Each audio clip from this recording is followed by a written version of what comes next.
Mutual funds मध्ये power of compounding विषयी मी आज तुम्हाला सांगणार आहे. आपण उदाहरणाबरोबर बघू. जर 10,000 रुपये तुम्ही दर महिन्याला सेव्ह करताय, 13% त्याच्यावर रिटर्न्स येतोय. 10 वर्षानंतर तीच अमाऊंट बनते 25 लाख रुपये. 15 वर्षानंतर हीच अमाऊंट बनते 55 लाख रुपये. आणि हीच तुम्ही सेव्हिंग्स कंटिन्यू ठेवली, 20 वर्षानंतर ही अमाऊंट बनते 1.14 करोड रुपये. इंटरेस्टिंग आहे ना ही गोष्ट.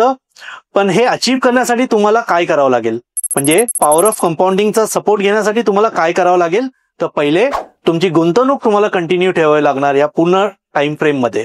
दुसरं, तुम्हाला इन्व्हेस्टेड राहावं लागणार आहे. तुम्ही गुंतवणूक करताय आणि तेच पैसे तुमचे इन्व्हेस्टेड राहिले तर पॉवर ऑफ कंपाऊंडिंग नक्की तुमच्या सपोर्टला येणार. म्युच्युअल फंड मध्ये इन्व्हेस्ट करण्यासाठी तुम्ही आमच्याशी संपर्क साधू शकतात आणि असेच माहितीपूर्वक व्हिडिओ आम्ही रेग्युलरली अपलोड करत असतो. त्यासाठी आमच्या पेजला तुम्ही फॉलो करा, शेअर करा.